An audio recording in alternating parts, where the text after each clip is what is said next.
Hello girls, मैं हूं doctor Shweta व्यास, सहायक आचार्य गृह विज्ञान, राजकीय मीरा कन्या महाविद्यालय उदयपुर, राजस्थान। और हम पढ़ रहे थे community health and family welfare. और उसमें रोगों को पढ़ने के बाद में अब हम पढ़ेंगे इम्यूनिटी एंड इम्यूनाइजेशन शेड्यूल, यानी कि प्रतिकारिता एवं टीकाकरण सूची। तो सबसे पहले हम जानें कि रोग प्रतिरोधक क्षमता क्या है, जो प्रतिकारिता से सीधा सीधा जुड़ा हुआ है। प्रतिरक्षा प्रणाली में अंग, कोशिकाएं, टिश्यू, प्रोटीन इत्यादि शामिल होते हैं और ये सभी तत्व मिलकर मानव शरीर को सही तरीके से काम करने में सहायता करते हैं। रोग प्रतिरोधक क्षमता को भी हम इम्यूनिटी या प्रतिकारिता कहते हैं। और इसके साथ में प्रतिरक्षा प्रणाली जो है और मानव शरीर को बीमारियों, संक्रमण, वायरस इत्यादि से लड़ने में सहायता करते हैं। और इस प्रकार से जो रोग प्रतिरोधक क्षमता है वो बीमारियों से लड़ने की शक्ति है, जो कि व्यक्ति को सेहतमंद रहने में सहायता करती है। तो अब आप समझ गए होंगे कि ये क्या है और क्यों ज़रूरी है। देखिए, ये हमें 5 चीज़ों से बचाती है। पहली है, सेहतमंद रखती है ये हमें, यानी कि जिस व्यक्ति की रोग प्रतिरोधक क्षमता बेहतर होती है वो अधिक सेहतमंद रहता है।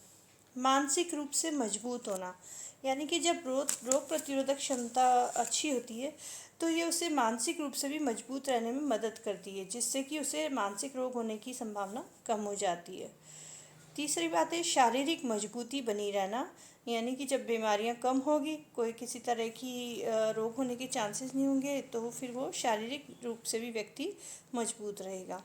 फिर है आने वाली पीढ़ियों को सेहतमंद रखना, क्योंकि देखा जाए तो अक्सर कमज़ोर जिनकी रोग प्रतिरोधक क्षमता होती है वो पीढ़ी दर पीढ़ी चलती रहती है। अगर माँ यदि अस्वस्थ रहेगी, बार बार बीमार होती रहेगी, तो उसका जो होने वाला बच्चा है वो भी ऐसा ही कमज़ोर निकलेगा और फिर जब बड़ा होगा तो वो भी कमज़ोर रोग प्रतिरोधक क्षमता वाला होगा और फिर आगे की संतति भी ऐसे ही चलती जाती है।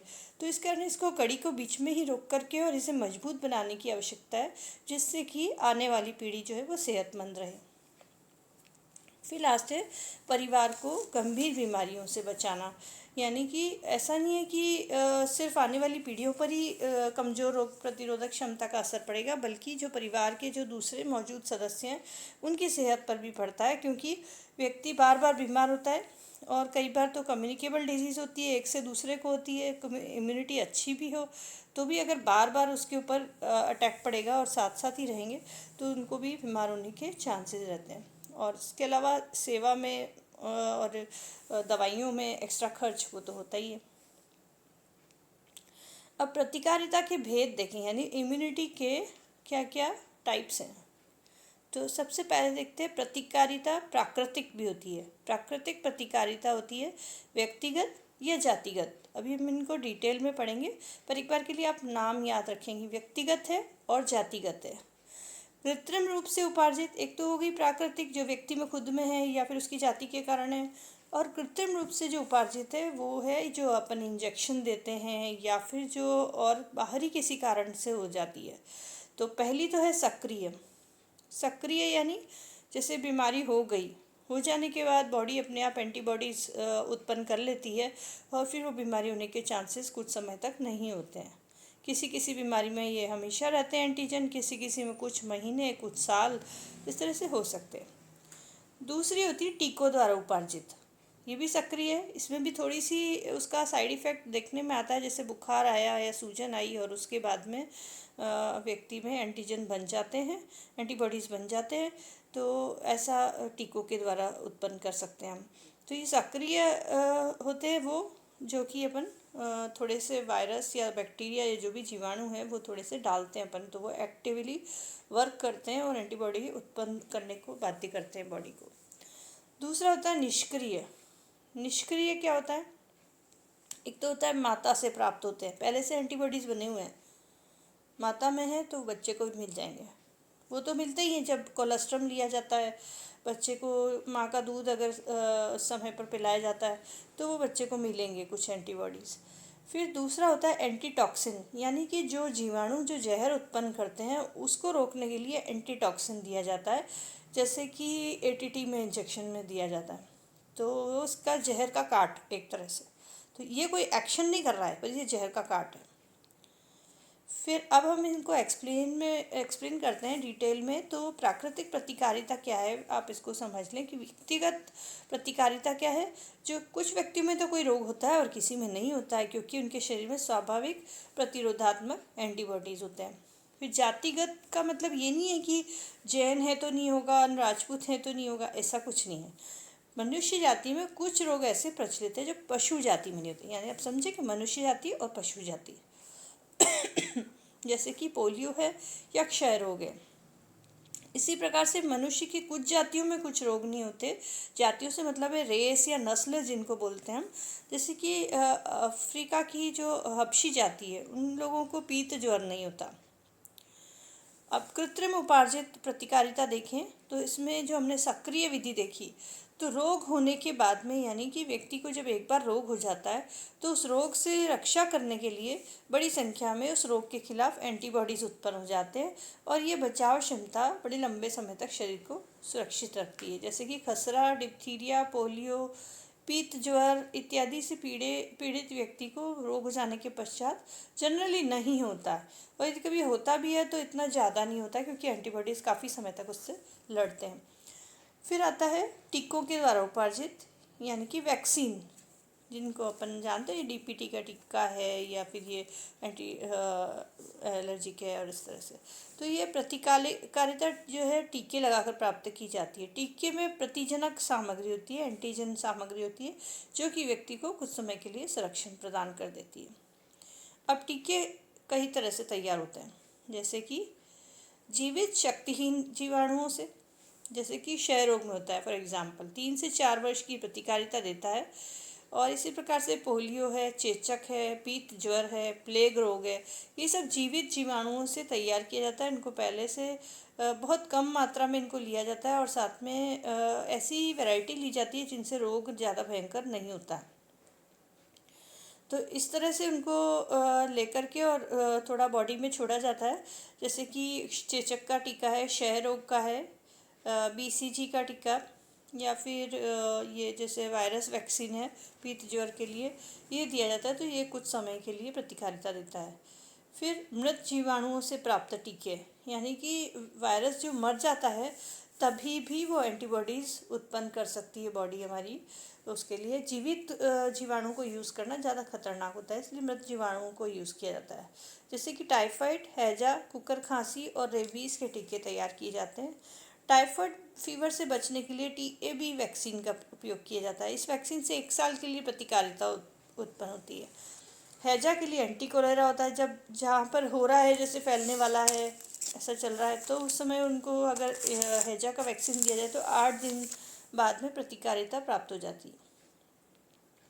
फिर है जीव विष द्वारा तैयार टीके, यानी कि जो जीवाणु जो विष उत्पन्न करते हैं, टॉक्सिन उत्पन्न करते हैं, जिसकी वजह से आपके अंदर ये डिफरेंट इफ़ेक्ट्स देखने में आते हैं, जैसे कि बुखार आ रहा है या दस्तें लग रही है या इस तरह की, या खांसी हो रही है, तो इन विषों से तैयार किया जाता है। और डीपीटी टिटनेस, कुकर खांसी और डिप्थीरिया के लिए ट्रिपल एंटीजन तैयार किया जाता है। तो ये टीका 6 सप्ताह से 9 महीने में 3 खुराक 1 महीने के अंतराल पर लगाए जाते हैं। फिर है निष्क्रिय रोग प्रतिकारिता विधि, जो पैसिव मेथड है, जिसमें कि बॉडी को ऐसा कुछ बहुत मेहनत नहीं करनी पड़ती है। इसमें मदर से जो एंटीबॉडीज़ मिलते हैं वो अपरा से या प्लेसेंटा से होकर के, या फिर माँ के दूध से जो कोलेस्ट्रॉम से प्राप्त होता है। इस प्रकार शिशु में रोग प्रतिरक्षण शक्ति 3-4 माह तक के लिए मिल जाती है, जो उस समय बहुत वल्नरेबल होता है बच्चा। बाद में स्ट्रांग हो जाएगा तो फिर उसको टीके भी लगाएंगे। ये एंटीबॉडीज़ खसरा, डिप्थीरिया और टिटनेस से प्रतिरक्षा करती है। फिर आता है गामा ग्लोबुलिन, जो कि एंटीटॉक्सिन है। ये समय समय पर नियमित मात्रा में टीका लगाकर संभावित रोगोत्पत्ति का पूर्व में निराकरण किया जाता है, और इसका ज़्यादा लंबा असर नहीं होता है। जैसे होने वाली बीमारियां हैं तो उस समय दे दिया जाएगा।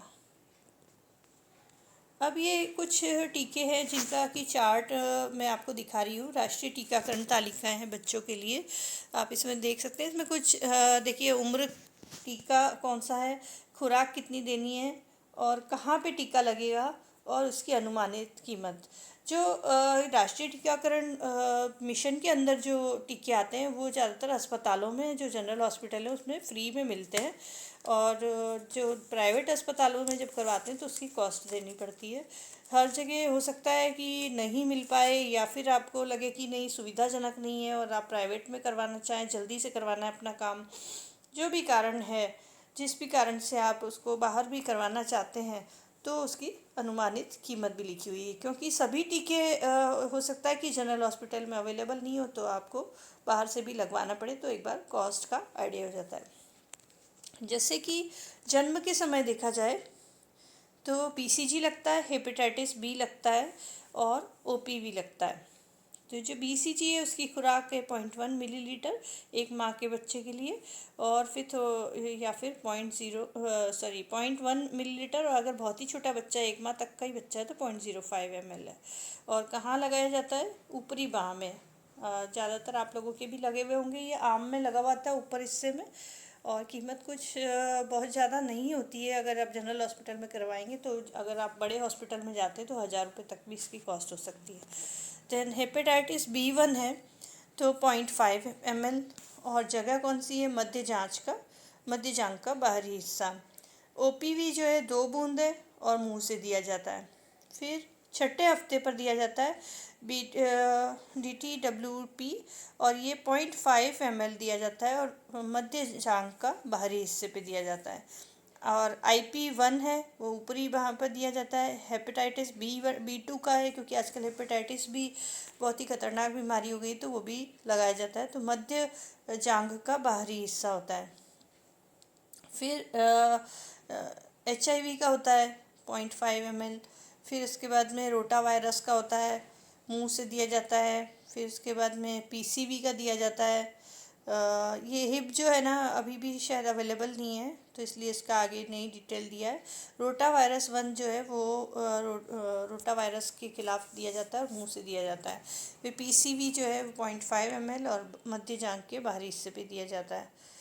फिर नेक्स्ट है 10वें हफ्ते में जब बच्चा हो जाता है तो BTWP2 होता है, और IPV2, HIB2, रोटावायरस 2, PCV2, इस तरह से ये सारे टीके हैं। देन 14वें हफ्ते में दी जाती है। फिर उसके बाद में छठे महीने में दी जाती है OPV1 और हेपेटाइटिस बी का तीसरा टीका। बीच में रोकने पर, जैसे आपने 3 टीके हैं हेपेटाइटिस बी के और 2 टीके देके छोड़ दिया है, तो वो पूरा इफ़ेक्टिव नहीं होता है, तो इसलिए तीनों टीके लगने ज़रूरी हैं। 9वें महीने में OPV2, MMR1, फिर उसके बाद 9वें से 12वें महीने में टाइफाइड का टीका लगता है, टाइफाइड कॉन्जुगेट वैक्सीन। फिर है 12वें महीने में हेपेटाइटिस A1 का लगता है। फिर 15वें महीने में PCV बूस्टर है, वेरिकाला है, MMR है। 16वें और 18वें महीने में DTWPV1 और DTAPV1 ये लगते हैं। फिर IPV1 भी लगता है, फिर HIP1 लगता है, फिर हेपेटाइटिस A2 लगता है 18वें महीने में। और फिर 2 वर्ष का बच्चा होने पर booster of typhoid conjugate vaccine दी जाती है। इसके अलावा पोलियो की जो ड्रॉप्स दी जाती है 2 साल से कम के बच्चों को, बल्कि 5 साल से कम के बच्चे को साल में 1 बार 2 बार तो दी ही जाती है पोलियो वैक्सीन, जब आप देखते हैं राष्ट्रीय टीकाकरण का पोलियो दिवस रहता है। और इसके अलावा भी बीच बीच में उसको दिया जा सकता है पोलियो की 2 बूंद दी जाती है मुंह में, जिससे कि उसको प्रतिरक्षण प्राप्त हो जाता है काफ़ी समय के लिए। फिर चौथे और छठे साल में IPV दिया जाएगा, फिर वेरिकाला दिया जाएगा, MMR3 जाएगा, DTWPV2 दिया जाएगा। तो पोलियो वैक्सीन्स भी इसके अंदर आ रही हैं शामिल, जो ये मुंह से दिया रहा है IPV3। फिर 10 से 12 साल का हो जाएगा तो TDAP और TDHPV, इस तरह से ये सारे वैक्सीन्स दिए जाते हैं। अब टीकाकरण के दौरान कई सावधानियां बरतनी पड़ती है कि बच्चों को जहां टीका लगाया जाता है वहां अक्सर दर्द होता है या दाना बन जाता है या फिर बुखार आ जाता है, और ऐसा होने पर घबराने की ज़रूरत नहीं होती है, जल्दी ठीक हो जाते हैं, क्योंकि छोटा सा परेशानी झेलनी पड़ती है और आगे की भयंकर बीमारियों से बच जाते हैं। टीके के दुष्प्रभावों से बचने के लिए आप कई सावधानियां बरत सकते हैं, जैसे कि डॉक्टर ने बताया होता है तब उस समय जानकारी ध्यान से सुने और समीक्षा करें। और कोई किताब पढ़ना चाहें तो वैक्सीन से जुड़ी कोई किताब पढ़ सकते हैं। अब शॉर्ट्स के स्थान पर लाल निशान हो सकता है, दर्द हो सकता है। अगर बच्चे को ज़्यादा परेशानी हो रही है तो वहाँ पे ठंडे पानी से सिकाई कर दें तो उसको आराम आ जाएगा।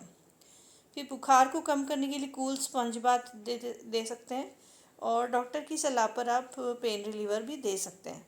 फिर अपने बच्चे को बहुत सारा तरल पदार्थ पिलाएं, और वो हो सकता है कि बच्चा कुछ खाए नहीं, ये तो ज़्यादा परेशानी होने की बात नहीं है। कम भोजन करना सामान्य बात है, क्योंकि उसको इरिटेशन हो रहा होता है। टीके के बाद कुछ दिनों तक बच्चे पर अतिरिक्त ध्यान दें। यदि आप ऐसा देखते हैं तो आपको चिंतित करता है, जो हमने पहले बताया उनमें से कोई लक्षण नहीं है, तो आपको अपने डॉक्टर से संपर्क करना चाहिए। तो इस तरह से आप समझ गए हैं कि टीकाकरण क्या है और क्यों ज़रूरी है और उससे क्या लाभ होते हैं। टीकाकरण सूची हालांकि मैंने इसमें दी है, लेकिन और भी टीकाकरण सूची आपको गवर्नमेंट हॉस्पिटल से मिल सकती है, और या फिर आपको और बुक्स में भी मिल सकती है, तो आप वो देख सकते हैं। मुझे अभी ये बेस्ट दिखाई दी तो मैंने आपको दिया, पर नहीं समझ में आती है तो आप मुझसे दोबारा पूछ सकते हो, और मैं इनको और से फिर एक्सप्लेन कर सकती हूँ आपको। तो इसलिए पूरा वीडियो देखें, और जो भी आपके क्वेश्चंस होते हैं कमेंट बॉक्स में लिखिए। Okay, thanks.